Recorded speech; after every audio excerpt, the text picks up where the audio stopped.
All right, so today we're taking a little trip back in time for this deep dive. Oh, time travel. I'm always up for that. Where are we headed? We're spending some time with a Roman emperor. Okay, getting some gladiator vibes already. Not quite.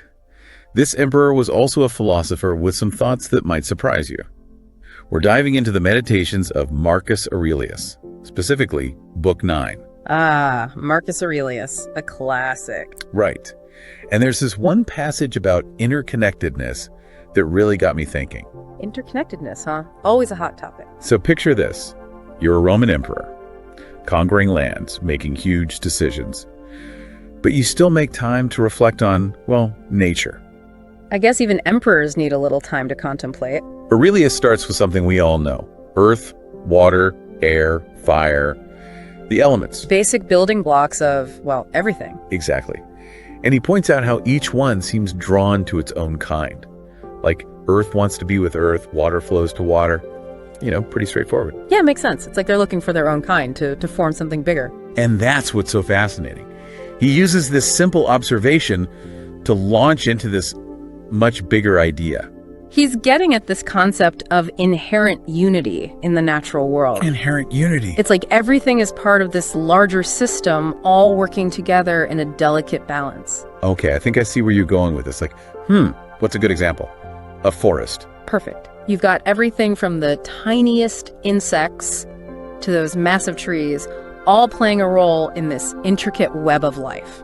And they depend on each other in ways we probably don't even realize. Exactly. It's mind-blowing when you really stop and think about it. That's the inherent unity Aurelius is talking about.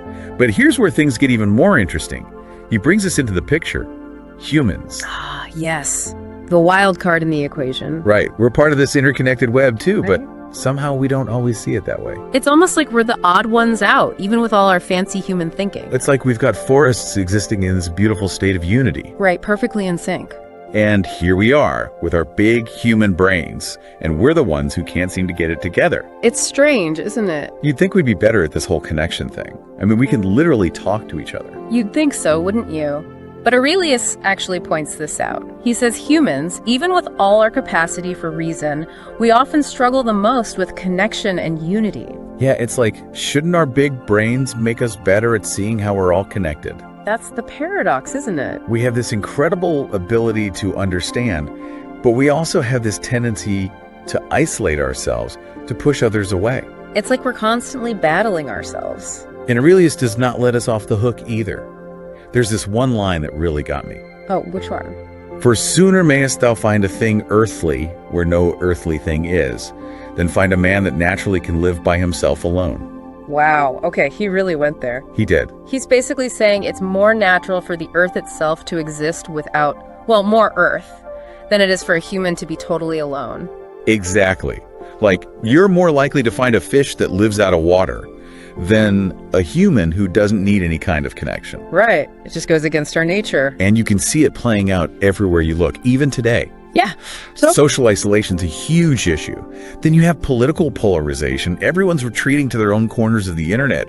It's like this constant tug of war between wanting to belong and like these forces pulling us in opposite directions. We're hardwired for connection, that's clear, but we sure do come up with creative ways to mess it up. So we're hardwired to connect, but we keep finding new ways to drive each other away. Aurelius thinks there's a way out though, right? A glimmer of hope. He does. He points to the power of reason. But he's not talking about just being good at arguing or, winning debates. He says reason-bearing fruit. Reason-bearing fruit. Okay, I like the sound of that, but I'm not sure I get it. It's a metaphor.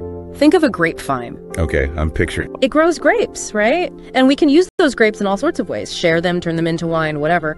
But the act of producing the grapes, it doesn't just benefit us. The vine itself needs to produce the grapes in order to grow. It's a natural cycle. Okay, that makes sense.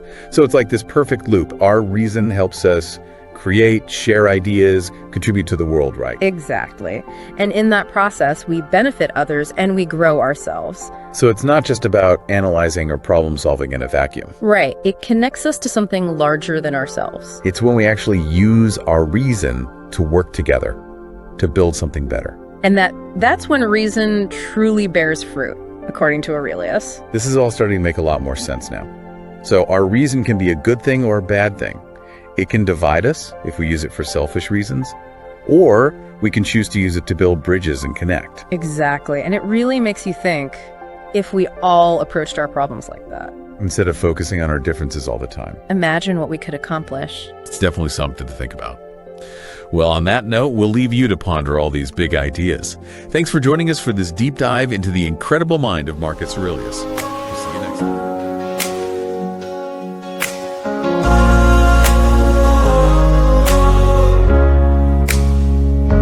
Through the storms and the floods, I'll hold my ground while others falter. I'll never back down. With a heart of steel and a will so strong, I'll stand tall. I'll sing and I swear I won't be shaken, I won't be swayed. I'll face the fire unafraid. With a bendable resolve, I'll never break. I'll stand my ground for goodness sake. In the face of adversity, I won't cave. With every step I take, my spirit won't wane. Undefeatable, I'm undefeatable. In the apples of the night where the shadows play, Marcus Aurelius guiding in a stoic way. If it's not right, don't do it in the rock guitar. In the symphony of virtue, we'll go far. Think of life as a bonus in the rock and roll. A dead man's view, a tale to be told. Very little is needed for a happy life. In the guitar strings, we cut through the strife. I won't be shaken, I won't be swayed. I'll face the fire unafraid. Unbreakable resolve, I'll never break. I'll stand my ground for goodness sake. In the face of adversity, I won't cave. With every step I take, my spirit won't wane. Undefeatable, I'm undefeatable. Try praying differently, change the melody. Instead of craving, find the harmony. The memory of everything overwhelmed in time. In the rock ballad we find the climb. Do not indulge in dreams, reckoning up the blessings true. In the rock rhythm find what's in you. Read with diligence, not a superficial sound. In the rock verse, let the wisdom resound. I won't be shaken, I won't be swayed. I'll face the fire unafraid. Unbreakable resolve, I'll never break. I'll stand my ground for goodness sake. In the face of adversity, I won't cave. With every step I take, my spirit won't wane. Undefeatable, I'm undefeatable. Every single thing that's in it that's stopping you from being successful. The first one is what everybody else thinks. One, here's what I need y'all to do for me. I only need you to worry about what one person thinks. Right? I know this is gonna blow some of your mind. But why is it that your parents, great human beings, great character, they're not entrepreneurs? How is it that they can make you feel bad about something that you're doing that they know absolutely nothing about? No, you think I'm playing when I say one. I mean it. You got to be on one accord. So whatever the 10 principles or the 20 principles or the 30 principles, if you're not going to do all the principles that he's doing, if you're not going to have mindset he has, you're not going to be able to get the stuff. You're not going to be able to do you can't do 50-50. It's not a 50-50 split. You can't decide I'm going to do this part, but I'm not going to do this part. Does that make sense? That's what I mean about being on one accord. No, when I say one accord, I mean if I get slapped right here, I gotta let you slap me over there. I'm from Detroit, Chicago originally. I wasn't raised like that. But once I decided that the good book was going to be my guide, if you smack me here, tell me let me smack you there. It's no 50-50. It's not you smack me here, but no, I don't follow this part. I don't do this part. Like, okay, I'm good, but not this part. You ain't gonna let nobody smack me. They smack me, I'm smacking them back. It's not eye for an eye too. That's not what it is. You better hear what I'm saying. I don't care how much money I make. The good book says I'm supposed to return the tithe. So I return the tithe, then I bless the church with a little bit more money. Then I bless other. It's not a 50-50. I don't get to choose which parts I like and which parts I don't. And some of you are not successful because you pick it and choose it. Or I'm gonna say it again. It seemed like you didn't really like that part. I'm gonna say it one more time. Nothing ever goes away until it teaches us what we need to know.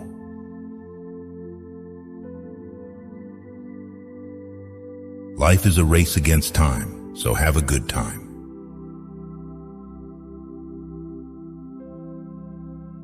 The forms are eternal and unchanging, and they are the true reality. Plato. This quote encapsulates Plato's theory of forms, which posits a realm of perfect and unchanging entities that serve as the blueprints for the world we perceive.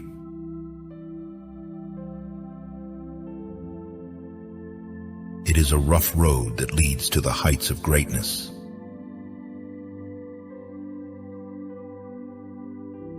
Love your neighbor as yourself.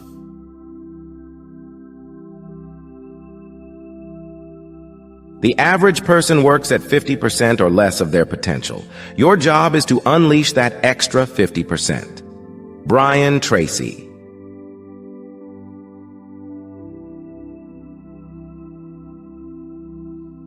That which is not good for the beehive cannot be good for the bee. You can't play this game at 50. I don't care how sweet you are. The best of the best, I felt like, the best of the best was MJ. And MJ had to retire. And as a matter of fact, when MJ was with the Wizards, he didn't look like the bull MJ. He was just doing that because he was trying to own the team so he could make some money in basketball. So I'm telling you, this ain't forever. And when you're doing something that don't last forever, you got to treat it differently. This don't last for 20. This don't last for 30. This might not even last for 10 for some of you. So you got to take full advantage of every single Sunday. And you only get 16. Oh, I'm sorry, they added one. I apologize. I'm old school, like Billy Sims, old school. We're 16. So write down right now for me real quick. And maybe you're not going to answer this right now, but what do I want to be doing in my 30s, my 40s, my 50s, my 60s? And what you do today, every day when you walk in this joint, what you do today is going to determine how you live at 30, at 40, at 50, at 60. And y'all got a head start, man. Whew. My mom had to work at Ford. She got pregnant with me at 17 years old. Mom had to work at Ford for 30 years. And she probably ain't make what some of y'all gonna make in 2 or 3 years in 30 years. So I'm proud of you. Whatever you had to do in high school, whatever you had to do in college, you did what you had to do and you got to this level. All I'm asking you is set the standard. Set the standard, right? Set the standard. Listen to me. You a grown man. I would dare tell you to set the standard, but set one though. Set a standard. Jamal, we just left from Dubai. They said, man, if you haven't been there, go. They set the standard, y'all. Like any place, let me tell you what I hate about Dubai. This is my second chance going. What I hate about Dubai is coming back to America. You go to Dubai and you come to the Four Seasons garbage. The Four Seasons look like a doggone holiday. If evil be said of thee, and if it be true, correct thyself. If it is a lie, laugh at it.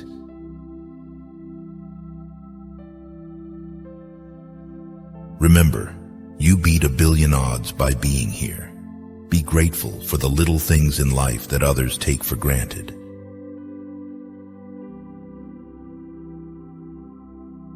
Let us not seek the Republican answer or the Democratic answer, but the right answer.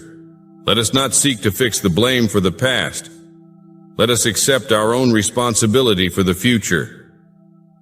John F. Kennedy.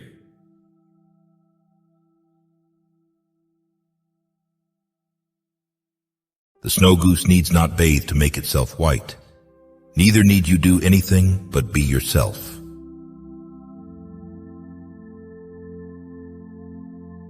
Have enough courage to start and enough heart to finish.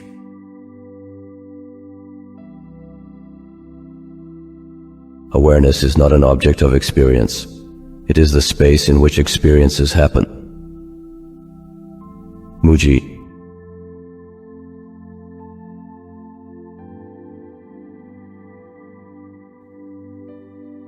The art of true living in this world is more like a wrestler's than a dancer's practice. For in this they both agree, to teach a man whatsoever falls upon him, that he may be ready for it, and that nothing may cast him down. She said, you better make sure you graduate, baby, because I'm coming. And so what I'm trying to tell you is, I didn't get the degree to get the degree. I got the degree because I called my grandma. I'm trying to tell you the reason why you're not doing it is not because you don't have what it takes to do it, not because you don't have the ability to do it, but whatever it is you say you're going to do, the meaning is not strong enough. Somehow the meaning is not strong enough. You've not put enough value in it. You don't have enough skin in it. You played around with it so much that you don't have nothing to lose if you don't do it. What I'm telling you is you got to create the type of scenarios, not the goal, the type of scenarios that if it doesn't work, you lose everything. And because you cannot lose everything, you got to make it happen. Glenn came all the way from Australia. You can't plan your graduation in 2 weeks. You can't buy a ticket from Australia and then call somebody and say, Glenn's not going to happen now. Was that a refundable? Did you get a refundable ticket? So I need you to put some value, because if you put 120% value in it, 120% meaning in it, and you get 120% accountability on it, every single goal you write down is going to happen. Anything you could think of, if you could actually think of it, it means you can do it, right? Does that make sense? So if it pops up in your brain, it means that you have the ability to do it. Why? Because the brain would never think of something that it could. One always has enough time if one applies it well.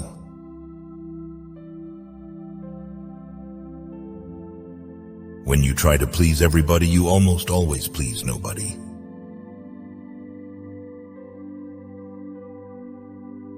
No man is crushed by misfortune unless he has first been deceived by prosperity. Seneca.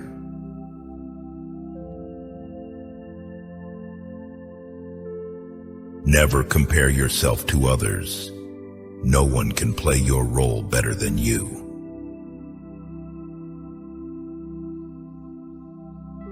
Forgive, but do not forget, or you will be hurt again. Forgetting loses the lesson.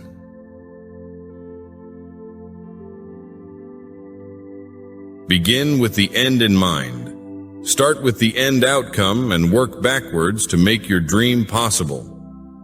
Wayne Dyer.